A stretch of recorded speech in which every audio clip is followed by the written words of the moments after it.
Hey, look, if you have never been in a pro sports locker room, allow us to welcome you into ours. Now it's game day. That's why we got the game day outfits on. Turn it up.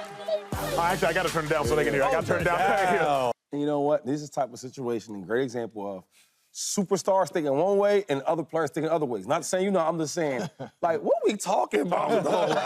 When you ball on the field, that's what you get. You get the love off the field. Of course. Here's a funny thing. Andy Reid used to always say to me, Kelce, Deshaun Jackson, he would say, hey, I'm gonna make you a star. That's his favorite line. I'm gonna make you a star. You ready to be a star? Yeah. Why are you telling me that? Why are you telling? You know why? Because I'm gonna get you as a baller on the field, and then off the field, you're gonna be a star. Last year, was he not doing these things? Because he went to a World Series game. Went to the World Series game during the season, though. During the season. Talking about distractions during the season, though. He was dating Taylor Swift. Taylor Swift before all this.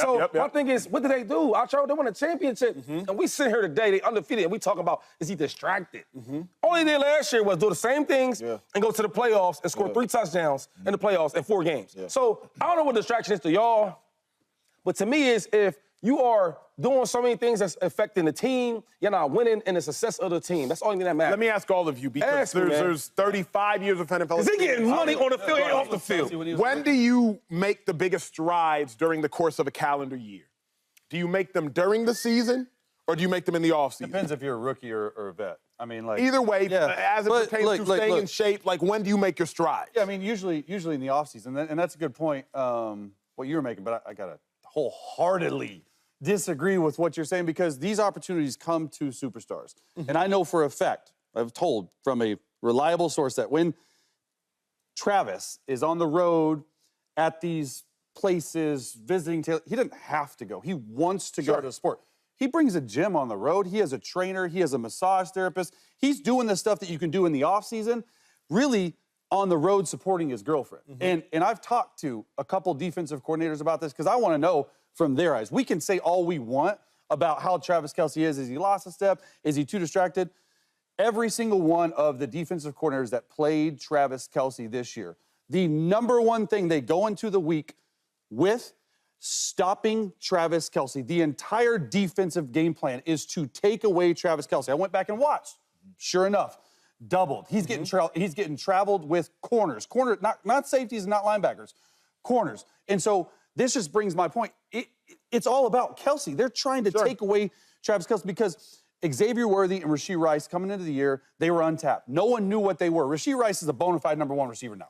So I think in these next coming games, you're going to see Travis Kelce get more of these targets, because now they're going to start taking away from Kelce, because they don't really have a run game right now. They're going to start putting more weapons on defensive side of the ball, on Rashee Rice and on Xavier Worthy. So I just thought it was eye-opening to me that that's what defensive coordinators still are trying to stop. Well, for me, I don't think it's the off the field and being tugged on off the field. I think we just have to have a clear conversation that it's okay for a dude to lose a step and slow down. It's okay. Is that still saying Travis Kelce cannot be a good player or cannot have a playoff run the way he had a playoff run last year? No. But when I watch Travis Kelce play football this year, he's slowing down a little bit. And you will be crazy to know the old Travis Kelce and the crazy work he gave out to watch him now and say, dang, he's not slowing down a little bit. And the game plan is still to take him away. That's tough. One thing I knew about playing football, though, and this is me, I don't know about y'all, but no matter what was going on outside the football field, when I stepped in between them lines, nothing else mattered, dog.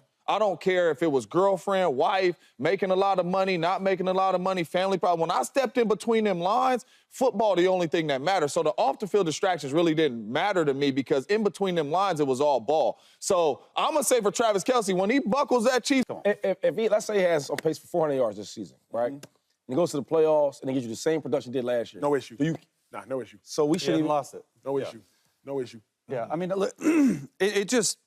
it's something where you see this. You saw this last year, and then the 4th game of the year, he popped off for 11 catches, 120 yards. And I do know in that building, it's a priority to get Kelce the football, but I got to give it to Patrick Mahomes. He's not trying to force it to him. Because when I watch the game, it's something where he truly is double covered. Maybe, to your point, on the last go-round, you said, hey, well, he still beat it. He might not beat it this year, and that's fine. It's opening up Rashee Rice. Rashee Rice is on pace for one of the best seasons since Tyreek Hill. And that was the case, like, well, we need receivers. And another thing is, we're overlooking the fact, we're in the locker room right now, how much that guy right there means to the locker room. Forget about his production. Forget about the production. It's what he is as a leader. He could care less about his stats, truly, because he's already going to go down as one of the best tight ends of all time. So he's a leader in the locker room. It's him, it's Patrick Mahomes, and it's Chris Jones. It's always Travis is one of the only leftover guys from when Andy Reid first got there. I was a rookie with him, or he was a rookie with me, and he came in, and I did not think he'd be a leader of a locker room, but he's grown in his role and he's accepted it. Great, like I played with him. I've been in the huddle with him, so I know how he plays. I know his body language, right? I won't talk about it, but there's times where I see him the way his body language, I'm like, oh, he's pissed. Oh, he's not happy. You know players you played with.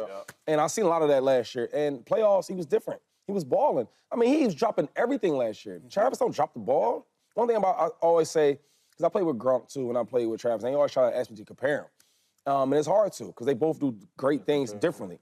But one thing about Travis is he gonna run them routes, he gonna catch that ball. So when I watch him dropping the ball, it's like, okay, something ain't right there. And then in the playoffs, he look way different. So the question you asked me is, I hear you, but he's already done it before. Maybe he played a little better last year in the regular season, but it's still early. It's 3-0. I just think that with Travis, you can't count him out. I don't care if he's 35 or 45. And let's not get it twisted, too, though. They're going to need Travis Kelce to play well in the regular season to win some games and get that #1 seed that they are chasing. They're going to need him. It ain't like you just keep playing like this and Rashee Rice and Xavier Worthy just going to take us to the #1 seed. No. They are going to need their best player on offense to step up. They didn't need him against the Bengals. They didn't need him against the Ravens. Those are two of the top AFC teams. So, I'm curious as to, is what you're saying and they almost could have lost both them games. So what I'm saying is if you're trying to get that #1 seed, as this season goes on, you are going to need your second best player on offense to step up and play, and that's Travis Kelce, in my humble opinion. Whether you're getting all the attention or not. I know these young players are balling right now, but they're going to need him to win some games. And real quick, success ain't always stats. Agreed. So what if, I won't even name certain players, but we've seen certain players around this league where superstars, and they're not getting the ball and getting their numbers. That's a distraction. They opening it up. I'm mad as hell. No, I'm mad I ain't getting the ball. I'm mad I ain't getting the rock. You know what I'm saying? I'm yelling at the quarterback, yo, you don't see me open? He ain't doing none of that. We winning games and he's still happy. He's on his podcast still talking the same way if he had 125 yards. But I will say this, though. Getting that playoffs, though, them defenses going to know, because now if you start moving the coverages to Rashee Rice or those other guys, you're going to leave Kelce one-on-one with a linebacker? That's the dynamic that DCs have to deal with right now. And they're taking away Kelce. Now I think in the next few weeks you're going to see him spread it out, play a little bit softer, play too high against Xavier Worthy. That is where Travis Kelce. What up, YouTube family? Welcome to the facility. Thanks for watching, and you better be sure to hit that subscribe button if you want to get more highlights from the show and all of our exclusive content.